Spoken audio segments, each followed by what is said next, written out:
여러분, 오늘 제가 들려드릴 이야기는 정말 믿기 힘든 이야기입니다. 서울 강남 한 특급 호텔 최상층 연회장. 오늘 이곳에선 재벌 오태성 회장의 70세 생일 파티가 열리고 있었습니다. 300평이 넘는 화려한 공간. 천장의 크리스탈 샹들리에에서 쏟아지는 빛. 테이블마다 놓인 수백만 원짜리 꽃장식. 그리고 한 잔에 50만 원이 넘는 샴페인을 든 손님들. 이곳에 모인 사람들은 대한민국 상위 0.1%였습니다. 대기업 총수들, 국회의원들, 유명 연예인들까지. 회장 오태성은 중앙 무대 옆 특별히 제작된 가죽 소파에 앉아 여유롭게 샴페인 잔을 기울이고 있었습니다. 그의 옆엔 충성스러운 비서실장과 보좌관들이 도열해 있었죠. 회장님, 곧 메인 이벤트가 시작됩니다. 오늘은 국내 최고의 피아니스트를 모셨습니다. 비서실장의 보고에 오태성은 만족스럽게 고개를 끄덕였습니다. 그런데 바로 그때였습니다. 연회장 한쪽에서 수군거림이 들려왔습니다. 저기, 저 사람 누구야? 회장님 운전기사 아니야? 맞아, 박동수잖아. 저 사람 왜 저기 가? 사람들의 시선이 한 곳으로 쏠렸습니다. 검은 정장을 입은 한 남자가, 아니, 정장을 입었다기보단 조금 헐겁게 걸친 모습으로 피아노 쪽으로 걸어가고 있었습니다. 그의 이름은 박동수, 오태성 회장의 전속 운전기사였습니다. 야, 저 사람 미쳤나? 거긴 피아니스트가 앉을 자리인데, 거긴 운전기사나 갈 자리가 아니지. 귓속말들이 번져나갔습니다.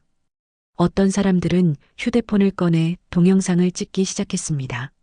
뭔가 재미있는 일이 벌어질 것 같았거든요. 보좌관들의 얼굴이 굳어졌습니다. 저 사람을 당장 끌어내야.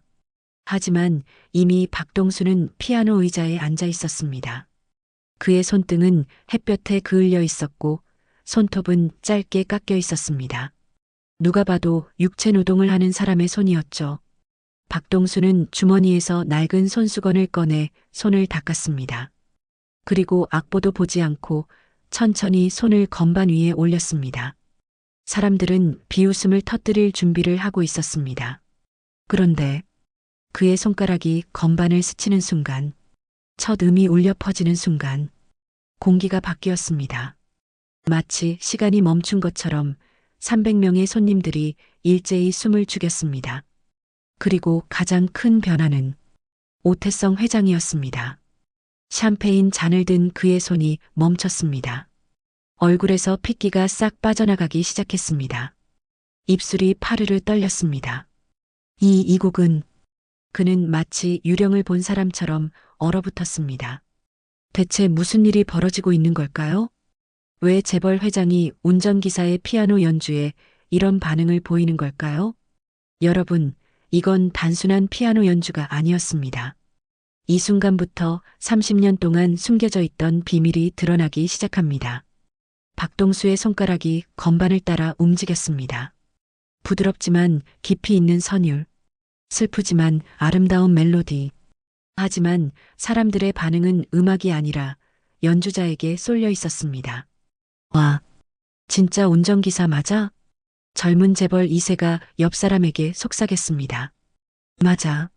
내가 지난주에 봤는데 회장님 벤츠 운전하더라고. 그럼 저 사람이 감히 어떻게? 테이블 한쪽에서는 중년 여성들이 수군거렸습니다. 요즘 운전기사들도 피아노 배우나 봐요. 그래도 격이 있지. 여기가 어디라고. 사람들은 박동수의 외모를 훑어보았습니다. 그을린 손등, 거친 손가락 마디, 조금 낡은 구두. 정장은 입었지만 어딘가 어색하게 보이는 모습. 그는 명백히 이 공간에 어울리지 않는 사람이었습니다. 연회장 조명의 각도도 그를 평범한 하인으로 낙인 찍는 듯 했습니다. 회장실 보좌관 김 실장이 입술을 깨물며 옆 직원에게 낮게 말했습니다. 당장 저 사람 내보내. 회장님 체면이. 하지만 실장님, 지금 연주 중인데. 그게 중요해?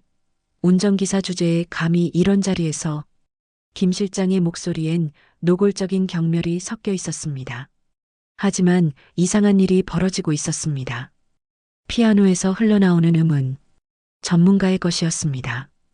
음 하나하나가 정확했고 박자는 완벽했습니다. 그리고 무엇보다 그 안에 담긴 감정이 진짜였습니다. 연회장을 가득 채우던 웅성거림이 점점 작아졌습니다. 누군가는 비웃으려다가 입을 다물었습니다. 누군가는 휴대폰을 들었다가 천천히 내렸습니다. 피아노 선율이 공간을 채울수록 사람들은 자신도 모르게 귀를 기울이기 시작했습니다. 테이블 가장자리에 앉아있던 20대 여성 직원이 손으로 입을 막았습니다. 세상에, 이게 운전기사라고? 옆에 앉은 선배가 고개를 저었습니다. 뭔가 이상해. 저 연주 보통이 아니야. 가장 큰 변화는 여전히 오태성 회장이었습니다. 그는 샴페인 잔을 떨리는 손으로 테이블에 내려놓았습니다. 의자 깊숙이 몸을 기댔지만 눈은 단 한순간도 피아노에서 떼지 못했습니다. 그의 얼굴은 창백했고 이마엔 땀이 맺히기 시작했습니다. 마치 30년 전 어떤 기억이 갑자기 되살아난 사람처럼. 비서실장이 다가와 조심스럽게 물었습니다. 회장님, 괜찮으십니까? 오태성은 대답하지 않았습니다. 아니, 대답할 수 없었습니다. 왜냐하면 그 멜로디는 그가 단 한 번도 잊어본 적 없는 곡이었으니까요. 30년 전 그가 단 한 사람을 위해 작곡했던 곡. 그 사람 외에는 아무도 모르는 곡. 악보도 남기지 않았던 곡. 그런데 지금 왜 운전기사가 이 곡을 연주하고 있는 걸까요? 박동수의 어깨는 편안했습니다. 그의 손끝은 건반 위에서 거짓말을 하지 않았습니다. 그는 마치 수천 번 연주해온 것처럼 자연스럽게 멜로디를 이어갔습니다. 연주가 절정에 이르렀습니다. 사람들은 완전히 침묵했습니다.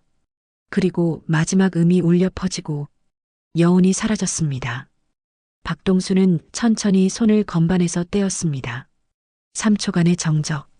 그리고 박수가 터져 나왔습니다. 와, 대박.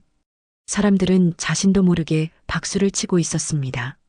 하지만 오태성 회장만은 박수를 치지 않았습니다. 그는 두 손을 가슴에 얹은 채 숨을 잃을 듯 헐떡이고 있었습니다. 누군가 중얼거렸습니다. 연주 잘하네. 근데 어디서 배웠대? 그 목소리엔 당혹감이 가득했습니다. 운전기사, 아랫사람, 그런 사람이 어떻게 이런 연주를 할 수 있단 말인가? 사람들의 편견에 균열이 생기기 시작했습니다. 박수 소리가 잦아들었습니다. 박동수는 묵묵히 일어나 피아노 커버를 덮으려 했습니다. 하지만 그때 오태성 회장이 갑자기 일어섰습니다. 기다려. 그의 목소리는 떨리고 있었습니다. 연회장의 모든 시선이 회장에게 쏠렸습니다. 오태성은 비틀거리며 한 걸음, 두 걸음 박동수에게 다가갔습니다. 비서실장이 급히 다가와 팔을 잡으려 했지만 회장은 손을 뿌리쳤습니다. 회장님, 몸 상태가 괜찮아. 그냥 놔둬. 오태성의 눈은 박동수에게 고정되어 있었습니다. 두 사람 사이의 거리가 좁혀졌습니다. 5m, 3m, 1m. 마침내 오태성이 박동수 바로 앞에 섰습니다. 자네가 그 곡을 어떻게 하나? 박동수는 대답하지 않았습니다. 다만 회장의 눈을 조용히 바라볼 뿐이었습니다. 연회장은 숨죽인 침묵에 잠겼습니다. 300명의 사람들이 이 두 사람의 대면을 지켜보고 있었습니다. 대답해. 그 곡을 누구에게 배웠나? 오태성의 목소리는 점점 커졌습니다. 그건 내가 30년 전에 만든 곡이야. 단 한 사람에게만 들려줬던 곡이라고. 사람들이 웅성거리기 시작했습니다. 30년 전 회장님이 직접 작곡한 거래. 그럼 저 운전기사는 대체 누구지? 박동수는 여전히 침묵했습니다. 하지만 그의 눈빛엔 무언가가 담겨 있었습니다. 슬픔? 원망? 그리움? 오태성은 참지 못하고 박동수의 어깨를 붙잡았습니다. 말해. 어떻게 그 곡을? 바로 그때였습니다. 박동수의 주머니에서 무언가가 떨어졌습니다. 흰색 천조각, 오래되어 약간 누렇게 변한 손수건 하나. 그것이 바닥에 떨어지는 순간 오태성의 동공이 확대되었습니다. 손수건의 모서리엔 작은 자수가 놓여 있었습니다. 푸른색과 금색 실로 정교하게 수놓은 문양. 그것은 오태성 가문의 문장이었습니다. 회장의 다리에 힘이 풀렸습니다. 그게 박동수가 천천히 손수건을 집어들었습니다. 오태성은 그 광경을 멍하니 바라보았습니다. 이건 내가 30년 전의 기억이 파도처럼 밀려왔습니다. 어느 봄날 이 저택의 정원에서 피아노를 치고 있던 젊은 오태성, 그리고 그 옆에서 미소 짓던 한 여성, 그녀의 손에 쥐어줬던 손수건. 이건 내가 주었던. 오태성의 목소리가 떨렸습니다. 박동수는 손수건을 조심스럽게 펼쳤습니다. 낡고 해진 천, 곳곳에 얼룩진 자국, 그리고 모서리에 작게 수놓인 이름. 영희에게. 오태성의 입에서 신음 같은 소리가 새어나왔습니다. 영희, 김영희. 그 이름을 부르는 순간 30년의 세월이 무너졌습니다. 비서실장과 보좌관들이 당황해서 서로를 바라보았습니다. 손님들은 무슨 일인지 몰라 수군거렸습니다. 하지만 이 두 사람만은 알고 있었습니다. 이 손수건이 의미하는 것을, 이 손수건이 연결하는 것을. 오태성은 떨리는 손으로 박동수의 얼굴을 다시 바라보았습니다. 처음엔 운전기사로만 보였던 그 얼굴. 하지만 이제 다시 보니 눈매가, 코의 형태가, 입술의 곡선이 30년 전 그 여인과 닮아 있었습니다. 설마 자네가. 박동수는 고개를 천천히 끄덕였습니다. 그리고 처음으로 입을 열었습니다. 김영희는 제 어머니의 이름입니다. 그 한마디에 연회장이 술렁였습니다. 뭐라고? 어머니? 그럼 저 사람이 회장님의. 오태성은 뒤로 휘청거렸습니다. 비서실장이 급히 붙잡았지만 회장의 몸은 힘없이 흔들렸습니다. 안 돼. 그럴 리가 없어. 하지만 그의 눈은 이미 알고 있었습니다. 부정할 수 없는 진실을. 30년 동안 숨겨왔던, 그리고 이제 드러난 진실을. 박동수는 손수건을 다시 주머니에 넣었습니다. 오늘 연주는 여기까지입니다. 실례하겠습니다. 그는 고개를 숙이고 연회장을 빠져나가려 했습니다. 하지만 오태성이 소리쳤습니다. 기다려. 가지마. 그의 목소리는 절규에 가까웠습니다. 연회장의 모든 사람들이 숨을 죽였습니다. 재벌 회장이 운전기사를 붙잡는 이 충격적인 장면을. 대체 어떤 비밀이 숨어 있는 걸까요? 회장님, 진정하십시오. 손님들이 보고 있습니다. 비서실장 김 실장이 다급하게 오태성을 붙잡았습니다. 하지만 오태성은 그의 손을 뿌리쳤습니다. 나, 지금 그게 중요한가? 회장의 고함에 연회장이 얼어붙었습니다. 70년을 살아오며 단 한 번도 대중 앞에서 이런 모습을 보인 적 없는 오태성이었습니다. 모두 나가주십시오. 오태성이 차가운 목소리로 말했습니다. 지금 당장 이 자리를 비워주시기 바랍니다. 손님들은 어리둥절했지만 회장의 명령을 거역할 수는 없었습니다. 웅성거리며 하나둘 연회장을 빠져나가기 시작했습니다. 10분 후 연회장엔 오태성, 박동수, 그리고 비서실장 김 실장만 남았습니다. 김 실장, 자네도 나가게. 하지만 회장님, 나가라니까? 김 실장은 불안한 표정으로 연회장을 나갔습니다. 이제 방에는 두 사람만 남았습니다. 오태성은 소파에 주저앉았습니다. 그의 얼굴은 여전히 창백했습니다. 앉게.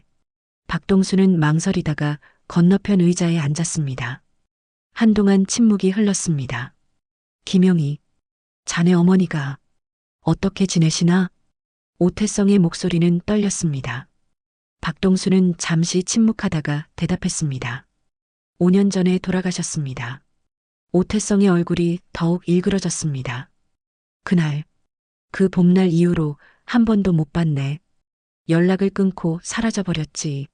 어머니는 제가 태어나자마자 이 집을 떠나셨습니다. 박동수의 목소리는 담담했습니다. 임신 사실을 알았을 때 어머니께선 회장님께 말씀드리려 하셨다고 합니다. 하지만 회장님 약혼 소식을 들으셨죠? 재벌가 딸과의 정략 결혼. 그날 저녁 어머니는 짐을 싸서 이 집을 나가셨습니다. 오태성은 두 손으로 얼굴을 감싸 쥐었습니다. 나는 몰랐네. 영희가 임신한 줄. 어머니는 회장님께 짐이 되고 싶지 않으셨다고 합니다. 박동수는 주머니에서 손수건을 다시 꺼냈습니다. 이게 어머니가 남긴 유일한 물건이었습니다. 돌아가시기 전 제게 주시며 말씀하셨죠. 뭐라고 하셨나? 내 아버지는 좋은 사람이었다. 다만 우리가 살던 세상이 달랐을 뿐이다. 오태성의 눈에서 눈물이 흘러내렸습니다. 30년 만에 흘리는 눈물이었습니다. 그 피아노 곡은 어떻게 알게 되었나? 어머니가 평생 흥얼거리시던 노래였습니다. 악보는 없었지만 어머니의 목소리로 수천 번 들었습니다. 박동수는 계속 말을 이었습니다. 저는 어린 시절부터 그 멜로디를 외웠습니다. 어머니가 그 노래를 부를 때만 행복해 보이셨거든요. 그래서 피아노를 배웠나? 네. 어머니를 위해 그 곡을 완벽하게 연주하고 싶었습니다. 독학으로 20년을 배웠습니다. 오태성은 박동수를 빤히 바라보았습니다. 왜 이제야 나타난 건가? 박동수는 잠시 망설였습니다. 어머니가 돌아가시고 5년이 지났습니다. 그동안 저는 회장님을 원망했습니다. 저와 어머니를 버린 사람이라고. 하지만 어머니가 남긴 일기를 읽으면서 진실을 알게 되었습니다. 회장님도 피해자였다는 것을요. 박동수는 가방에서 낡은 공책 하나를 꺼냈습니다. 이게 어머니의 일기입니다. 읽어보시겠습니까? 오태성은 떨리는 손으로 일기장을 받았습니다. 첫 페이지를 펼쳤습니다. 1994년 4월 15일. 오늘 태성 씨가 나를 위해 피아노를 쳐주었다. 세상에서 가장 아름다운 멜로디였다. 나는 행복했다. 두 번째 페이지. 1994년 5월 20일. 태성 씨의 약혼 소식을 들었다. 가슴이 무너지는 것 같다. 하지만 나는 그를 원망할 수 없다. 우리는 처음부터 다른 세상 사람이었으니까. 세 번째 페이지. 1994년 6월 3일. 임신 사실을 알았다. 태성 씨께 말해야 하나? 아니다. 그의 인생을 망칠 순 없다. 나 혼자서도 이 아이를 키울 수 있다. 오태성은 일기장을 읽으며 흐느꼈습니다. 페이지를 넘길수록 눈물이 쏟아졌습니다. 30년간의 오해와 그리움이 적혀 있었습니다. 마지막 페이지. 2019년 11월 10일. 내 시간이 얼마 남지 않았다. 동수야, 미안하다. 내게 아버지를 만나게 해주지 못해서. 하지만 알아라. 너의 아버지는 좋은 사람이었다는 것을. 그리고 나는 그를 평생 사랑했다는 것을. 일기장을 덮는 순간 오태성은 목 놓아 울었습니다. 영희, 미안하네. 정말 미안해. 박동수는 조용히 그를 바라보았습니다. 저는 복수하러 온 게 아닙니다. 오태성이 고개를 들었습니다. 그럼 왜? 그저 알고 싶었습니다. 제 아버지가 어떤 사람인지, 어머니가 평생 사랑했던 그 사람이 누구인지. 박동수는 계속 말했습니다. 그래서 회장님의 운전기사가 되었습니다. 2년 동안 회장님을 관찰했습니다. 그리고 알게 되었습니다. 회장님도 행복하지 않으시다는 것을. 정략 결혼으로 맺어진 가정, 사랑 없는 결혼 생활. 오태성은 아무 말도 할 수 없었습니다. 그것은 사실이었으니까요. 오늘 연주는 회장님께 메시지를 전하고 싶었습니다. 무슨 메시지? 어머니가 회장님을 용서하셨다는 것. 그리고 저도 이제 이해한다는 것을. 두 사람은 서로를 바라보았습니다. 30년의 공백이 그들 사이에 놓여 있었습니다. 하지만 이제 그 공백이 조금씩 메워지기 시작했습니다. 자네는 나한테 뭘 원하나? 오태성이 조심스럽게 물었습니다. 박동수는 고개를 저었습니다. 아무것도 원하지 않습니다. 돈, 지위, 유산? 필요 없습니다. 박동수의 대답은 단호했습니다.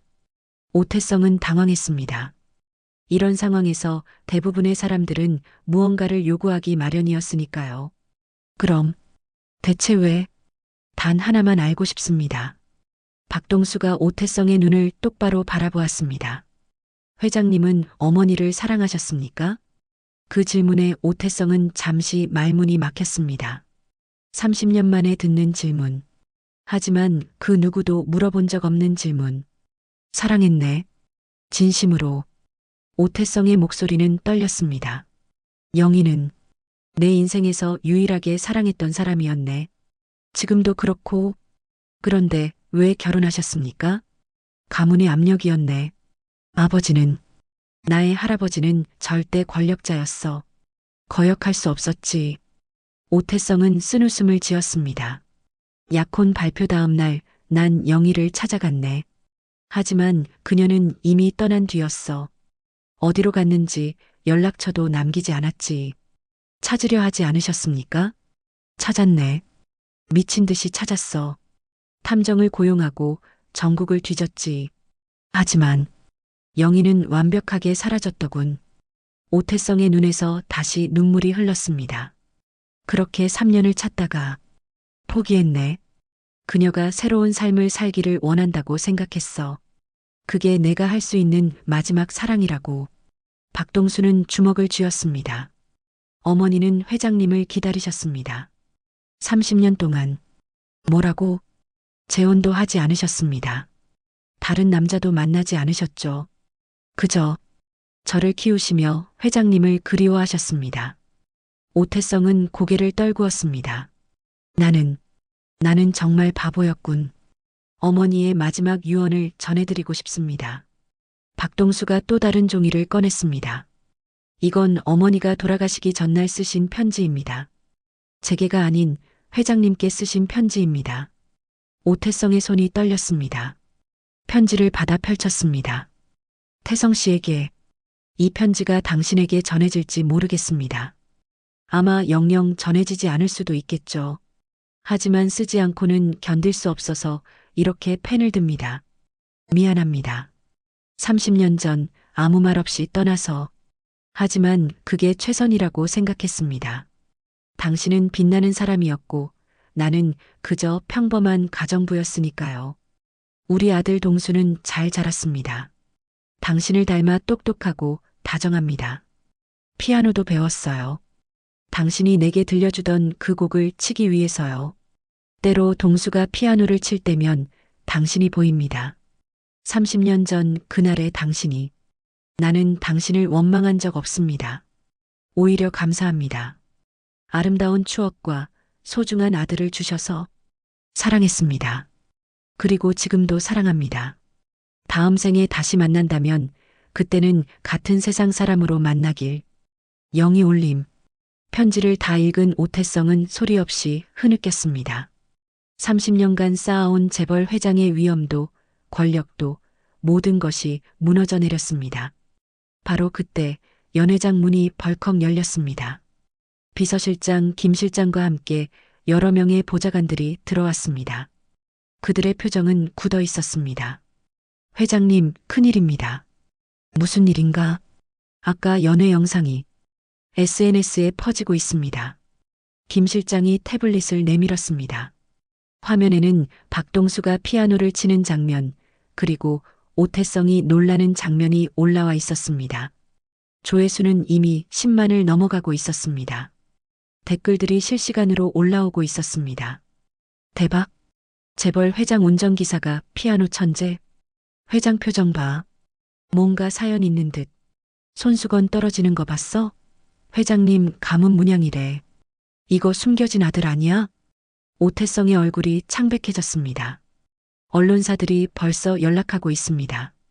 기자회견을 요청하는. 막아. 오태성이 소리쳤습니다. 이 일은 절대 밖으로 새어나가선 안 돼. 박동수가 조용히 일어섰습니다. 제가 사과문을 내겠습니다. 모든 게 제 실수였다고. 안 돼. 오태성이 박동수의 팔을 붙잡았습니다. 자네 잘못이 아니야. 내 잘못이지. 하지만 회장님 가정이 무너질 수 있습니다. 회사도 타격을 입을 거고요. 보좌관들이 긴장한 표정으로 두 사람을 바라보았습니다. 오태성은 한동안 고민하다가 깊은 한숨을 내쉬었습니다. 회의실로 가세. 긴급 대책회의를 열어야겠어. 알겠습니다, 회장님. 보좌관들이 재빨리 움직였습니다. 오태성은 박동수를 돌아보았습니다. 자네도 함께 가게. 이건 자네 문제이기도 하니까. 박동수는 고개를 끄덕였습니다. 두 사람은 연회장을 나와 회의실로 향했습니다. 복도를 걸으며 오태성이 중얼거렸습니다. 30년간 숨겨왔던 진실이 단 하루 만에 세상에 드러나는구나. 박동수는 아무 말도 하지 않았습니다. 다만 주머니 속 어머니의 손수건을 꼭 쥐었습니다. 폭풍이 몰려오고 있었습니다. 회의실에 모인 사람들은 긴장한 표정이었습니다. 법무팀장, 홍보팀장, 비서실장, 그리고 오태성의 아내 한지연까지. 한지연은 차갑게 얼어붙은 표정으로 테이블에 앉아 있었습니다. 설명해 주시죠, 여보. 그녀의 목소리는 냉랭했습니다. 오태성은 한숨을 내쉬었습니다.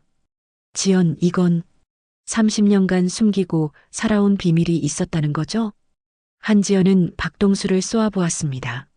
저 사람이 당신의 아들이라는 거예요? 회의실이 침묵에 잠겼습니다. 오태성은 천천히 고개를 끄덕였습니다. 그렇네. 탁! 한지연이 테이블을 쳤습니다. 30년이에요. 30년 동안 나는 당신과 함께 살았어요. 두 아들을 낳고 키웠고요. 미안하네. 나도 몰랐어. 그가 존재한다는 것조차. 거짓말. 운전기사로 채용한 게 2년 전이잖아요. 그동안 몰랐다고요? 오태성은 대답할 수 없었습니다. 한지연이 비웃었습니다. 역시 당신은 나를 사랑한 적 없었어요. 그저 정략 결혼의 상대였을 뿐이죠. 지연, 이제 와서 미안하다고 하지 마세요. 아무 소용 없어요. 한지연은 가방을 들고 일어섰습니다. 변호사 선임할게요. 이혼 소송 준비하세요. 지연. 하지만 한지연은 돌아보지 않고 회의실을 나갔습니다. 문이 닫히는 소리가 묵직하게 울렸습니다. 홍보팀장이 조심스럽게 입을 열었습니다. 회장님, 지금 가장 시급한 건 여론 대응입니다. 언론사 5곳에서 이미 취재 요청이 들어왔고 모두 거절하게. 하지만 그럴수록 의혹만 커집니다. 차라리 솔직하게. 안 돼. 오태성이 소리쳤습니다. 이건 내 개인적인 문제야. 회사를 끌어들일 순 없어. 법무팀장이 끼어들었습니다. 회장님, 하지만 이미 주가에 영향을 미치고 있습니다. 오늘 마감 전 3% 하락했고, 그럼 어쩌라는 건가? 오태성은 머리를 감싸쥐었습니다. 박동수가 조용히 일어섰습니다. 제가 해결책을 드리겠습니다. 모든 시선이 박동수에게 쏠렸습니다. 제가 기자회견을 하겠습니다. 모든 게 제 일방적인 착각이었다고, 회장님과는 아무 관계가 없다고 밝히겠습니다. 안 돼. 오태성이 소리쳤습니다. 그건 거짓말이야. 자네는 내 아들이라고. 하지만 이게 최선입니다. 박동수의 목소리는 담담했습니다. DNA 검사도 받지 않았고 법적 증거도 없습니다. 제가 부인하면 모든 게 소문으로 끝납니다. 비서실장이 고개를 끄덕였습니다. 그게 현실적으로 가장 좋은 방법입니다, 회장님. 오태성은 주먹을 쥐었습니다. 그럼 자네는 어떻게 되나? 평생 거짓말쟁이로. 괜찮습니다. 전 원래 아무것도 바라지 않았으니까요. 박동수는 쓸쓸하게 웃었습니다. 진실을 확인한 것만으로도 충분합니다. 어머니께 대답할 수 있게 됐으니까요. 오태성은 입술을 깨물었습니다. 30년 전 영희를 보내야 했던 그때처럼 또다시 사랑하는 사람을 놓아줘야 하는 순간 자네를 이렇게 보낼 순 없어. 오태성이 떨리는 목소리로 말했습니다. 자네는 내 아들이야. 내 피를 나눈. 하지만 세상은 인정하지 않습니다. 박동수가 조용히 대답했습니다. 그게 현실입니다, 회장님. 오태성은 책상에 주저앉았습니다. 보좌관들은 안타까운 표정으로 지켜볼 뿐이었습니다. 한참의 침묵 후 오태성이 고개를 들었습니다. 기다리게. 그는 금고를 열고 무언가를 꺼냈습니다. 오래된 앨범과 편지 뭉치들. 이걸 가지고 가게. 오태성이 박동수에게 내밀었습니다. 이건 영희와 내가 함께했던 시간들의 기록이네. 사진, 편지, 그리고 그는 작은 상자를 하나 더 꺼냈습니다. 이 반지, 영희에게 주려고 준비했던 약혼 반지일세. 박동수는 떨리는 손으로 그것들을 받았습니다. 회장님, 자네가 가져야 해. 자네는 우리 사랑의 증거니까. 오태성의 눈에서 눈물이 흘러내렸습니다. 비록 세상에 떳떳하게 내 아들이라 부르지 못하지만 내 마음속에선 영원히 자네가 내 아들일 거네. 두 사람은 서로를 바라보았습니다. 아버지와 아들. 하지만 세상은 인정하지 않는 관계. 오태성이 손을 내밀었습니다. 박동수는 잠시 망설이다가 그 손을 잡았습니다. 악수가 아니었습니다. 포옹이었습니다. 30년 만에, 그리고 아마도 마지막이 될 포옹. 두 사람은 한동안 그렇게 서 있었습니다. 회의실의 다른 사람들은 조용히 자리를 떠났습니다. 이건 그들만의 시간이었으니까요. 3일 후, 박동수는 기자회견장에 섰습니다. 수십 개의 카메라 플래시가 터졌습니다. 최근 SNS에 올라온 영상에 대해 해명하겠습니다. 박동수의 목소리는 차분했습니다. 저는 오태성 회장님의 아들이 아닙니다. 단지 어머니께서 과거에 오 회장님 댁에서 일하셨고 그때 배운 피아노 곡을 연주했을 뿐입니다. 그럼 손수건은 어떻게 설명하시겠습니까? 한 기자가 소리쳤습니다. 어머니의 유품입니다. 당시 오 회장님께서 직원들에게 나눠주신 것으로 알고 있습니다. DNA 검사를 받으실 의향은 없습니다. 이미 해명했듯이 저는 오 회장님과 아무 관계가 없습니다. 질의응답이 30분간 이어졌습니다. 박동수는 침착하게 모든 질문에 답했습니다. 거짓말이었지만 그의 표정은 흔들리지 않았습니다. 기자회견이 끝나고 박동수는 조용히 회견장을 빠져나왔습니다. 밖에서 누군가 기다리고 있었습니다. 오태성이었습니다. 고생했네. 괜찮습니다. 두 사람은 잠시 침묵했습니다. 어디 갈 계획인가? 시골로 내려가려고 합니다. 어머니 산소 근처에서 조용히 살려고요. 오태성은 봉투 하나를 꺼냈습니다. 이건 필요 없습니다. 박동수가 손을 저었습니다. 자네에게 해줄 수 있는 게 이것밖에. 회장님, 박동수가 오태성의 말을 끊었습니다. 전 이미 충분히 받았습니다. 진실을 알게 됐고 어머니께 답할 수 있게 됐으니까요. 하지만 그리고 이것도 받았습니다. 박동수는 가슴에 손을 얹었습니다. 회장님의 마음을요. 그걸로 충분합니다. 오태성의 눈가가 붉어졌습니다. 자네 어머니께 정말 미안하네. 어머니는 이미 용서하셨습니다. 그 편지에 쓰여 있었잖습니까? 박동수는 손수건을 꺼냈습니다. 이것도 돌려드리겠습니다. 안 돼. 그건 원래 영희 것이었으니 자네가 가져야 해. 박동수는 손수건을 다시 주머니에 넣었습니다. 그럼 소중히 간직하겠습니다. 두 사람은 마지막으로 악수를 나눴습니다. 건강하게, 자네. 회장님도요. 박동수는 돌아서서 걸어갔습니다. 오태성은 그의 뒷모습을 오래도록 바라보았습니다. 아들의 뒷모습을. 하지만 세상의 아들이라 부를 수 없는. 한 달 후, 오태성은 이혼 소송에 합의했습니다. 재산의 절반을 한지연에게 넘겼습니다. 그의 두 아들도 어머니 편을 들었습니다. 아버지를 용서할 수 없어요. 큰아들이 차갑게 말했습니다. 우리 가족을 배신했잖아요. 오태성은 아무 말도 하지 않았습니다. 그저 고개를 숙였을 뿐. 회사 주가는 10% 떨어졌습니다. 이사회에선 회장 사퇴를 요구했습니다. 오태성은 모든 걸 받아들였습니다.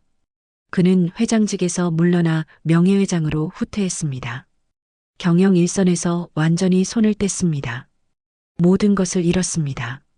가족, 지위, 명예.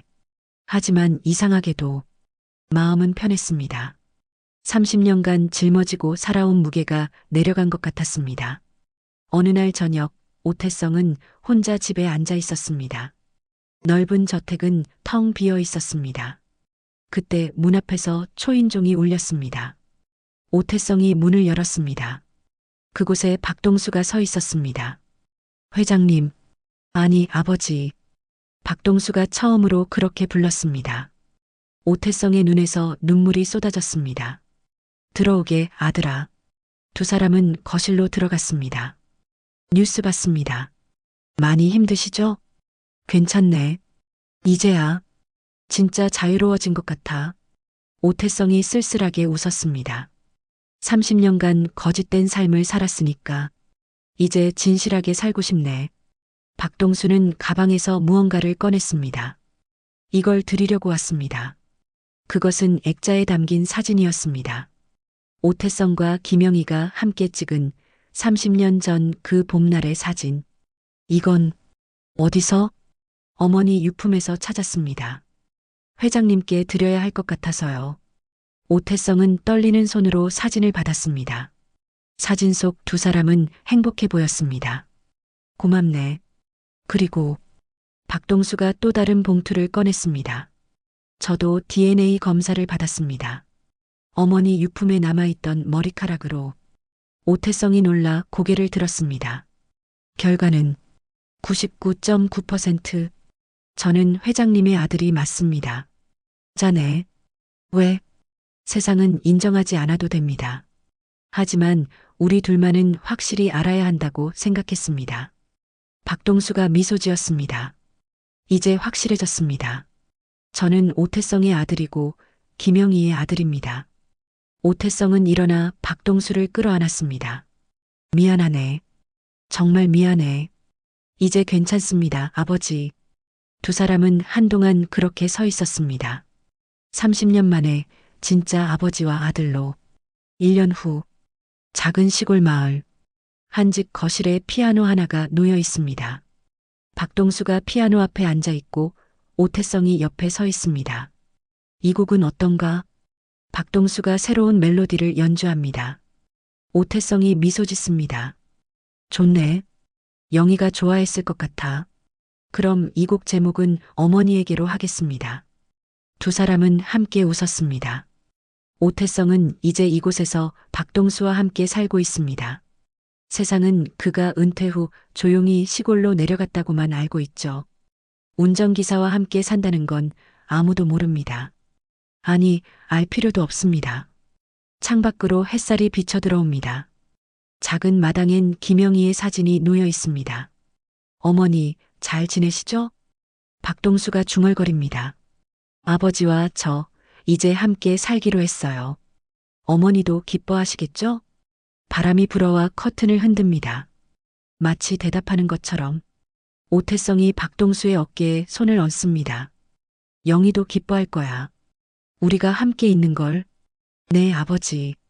박동수가 다시 피아노를 칩니다. 30년 전 오태성이 김영희를 위해 만들었던 그 곡. 이제는 세 사람의 곡이 되었습니다. 오태성과 김영희, 그리고 박동수. 비록 김영희는 이 세상에 없지만 그녀는 이 선율 속에 살아 있습니다. 아버지, 내일은 어머니 산소에 함께 가실래요? 그래야지. 영희에게 인사드려야지. 두 사람은 서로를 바라보며 미소 짓습니다. 더 이상 무시도 편견도 거짓말도 없습니다. 그저 아버지와 아들. 그리고 천국에서 지켜보는 어머니. 피아노 선율이 집안을 가득 채웁니다. 창밖 나무의 잎들이 바람에 흔들립니다. 하늘은 맑고 공기는 따뜻합니다. 이제 그들에게 남은 것은 함께할 시간뿐입니다. 여러분, 때로 우리는 체면과 세상의 시선 때문에 소중한 것을 놓치고 살아갑니다. 하지만 진짜 중요한 건 무엇일까요? 돈도 지위도 명예도 아닙니다. 바로 진실한 마음과 사랑하는 사람들과의 시간입니다. 늦었다고 생각할 때가 가장 빠른 때입니다. 오늘 이 이야기가 여러분의 마음에 작은 울림을 주었기를 바랍니다. 구독과 좋아요, 알림,